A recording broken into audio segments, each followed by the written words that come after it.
hanging out here in Weedsport on a snowy Friday, getting a whole bunch of things done out here. And one of the places that I just love to come, and it's been a few years since I've been here. Actually, 2019 was the last time I was here at the Northeast Dirt Modified Museum and Hall of Fame. Rich Applebee is one of the many volunteers who helps do this place and helps keep everything on and rotates the exhibits and stuff like that. He's been racing since back in the 80s, still does some vintage stuff on occasion, and he actually builds classic cars and things like that. So if you're looking for somebody to get that car that you always wanted or something, Rich is the guy you want to talk to. How we doing, man? We're doing real good, Doug. Thank you. How are things away from the racetrack for you? How's business? Are you still building some cars? Oh, we're still doing some of them. Yeah, we're Still racing? part-time. We're just 2 or 3 times a year now. I don't have the help that we used to have when my kids were around and stuff. So can't do a business and race and make it competitive all the time. So what is it about this place that causes you and other people to volunteer their time? Because time is so valuable, especially in today's world. What is it about this place that makes you feel like, man, I want to be a part of this and keep it going? it's the history. I kind of grew up, went to the races when I was a kid, watched all these guys race, and now you come in and see them, and they bring their cars, and they want to talk and tell stories, and it's super storytellers that went behind the scenes that nobody ever hears, Mm-hmm. and they come in and let you have it and tell you what's going on. Mm-hmm. So. And I know things are moved around a little bit. I'm going to move the camera here. Over to the right, this is almost a bunch of Syracuse cars over here. We've got some classics over on the other side. How often do we rotate what goes in here, Rich? We try to change 3 or 4 cars, maybe even more than that during the year. People bring things in, call us up and say, we got some. I think it's Chuck Akulis's car coming in the spring sometime. Yep. Pink Panther. Yes. I think it was Don Beagle, I think, or something that's going to bring the car up. So hopefully he has it here in the spring sometime. So if somebody was interested, maybe they have a car that would fit in this place and they wanted to get it in here, how could they get a hold of you guys and maybe get the ball rolling on that? Yeah, just give any of us volunteers a call or get in contact with us, and we'll see what we can do to get you in, because we like to change things, keep it going. People don't want to come back and see the same thing all the time, Mm-hmm. So we try to change the inventory as much as we can. Now, it doesn't have, this place here, it doesn't have official hours. So if somebody did want to come out and see what you have in here, how do they do that? Try to get a hold of us, internet, Facebook, stuff like that. And we do private tours for some people, and we try to be open Sundays and Thursdays during the summer and stuff like that. In the wintertime, we don't get much traffic, so people are just sitting here doing nothing all day, all that time. So when Weedsport is running, it would be a good time to come early, yes, right? Yes, absolutely. Anytime Weedsport's open, we're open. Okay. Yep. One of the things I saw on Facebook, too, you guys are doing a raffle for a Bicknell chassis. Yes, Bicknell's helped us out a little bit, and we're going to take one of their brand new 22 chassis here, and we're going to raffle it off. We got 100 tickets to sell, and at $100 a piece, and hopefully we can do that to help keep us rolling and moving too.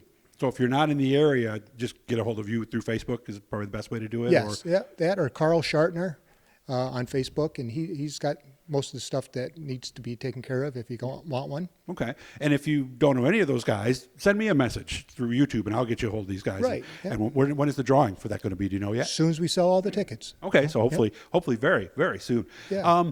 As far as what goes in here, what's the oldest car? What's the newest car? I'm just trying to stump Rich here. We're like Gordy Woods down here. He's got an old Plymouth Coupe that was in here, and Flathead 6 in it. And then we got Jimmy Phelps's car that he won at Syracuse, the 358 car. Was it 16 was the last year, Joe, or 15 at Syracuse? 16, I believe. Yeah. So, and I loved how they did that year because everybody kind of went with an old school look. Right, You know, Pat Ward had the fly-in 42. Right, Exactly. Remember that? It was a great event. So for people who haven't been here in quite some time, what are the first things they're going to notice?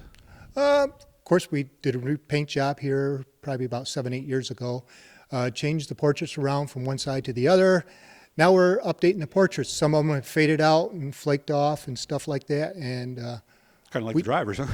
Well, yes. But, we got the frames all sent out, and they're redoing the pictures and stuff like that right now. So hopefully when we open up in the spring, they'll be all ready to go and hung back up on the wall. Yeah, because what he's saying, too, is like over here is where we used to do the Hall of Fame ceremonies, and that used to be where the plaques are. But now it's basically a year-by-year breakdown of Super Dirt Week, isn't it? Right, yes, yep.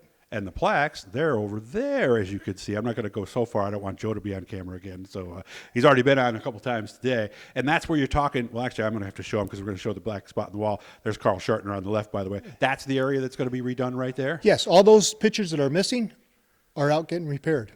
So there's like 40-some pictures that were done that were messed up. We had a flood here years ago, and it messed them up, some of them then, and some were turning green. So now we're trying to get them all back to so it looks uniformed. All right, here's the one I got for you, Rich.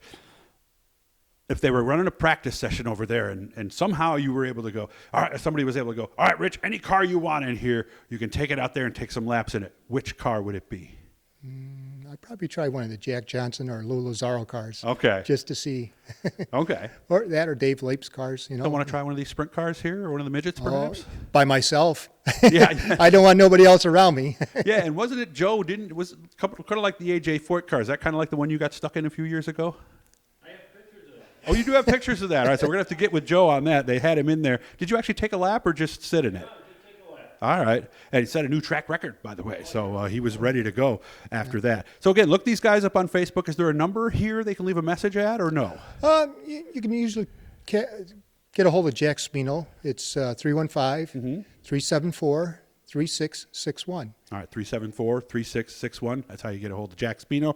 How's Jack doing? He's doing good. He just afraid of this COVID stuff, like I everybody understand. else is, and he's up in age, but he still runs the place. And last time I saw him, he looked exactly the same He looks as good. I remember. Yeah. So we talk to him all the time, and like I say, Yeah. it's just scary time in our lives. Yeah. And people are getting older. You're afraid something might happen to them. Well, Jack, if you're listening to this, hopefully I can get together with you sometime this summer, maybe outdoors, and it'll be a little bit easier on a 90-degree day. We won't have to worry so much about it. Again, look them up on Facebook, online.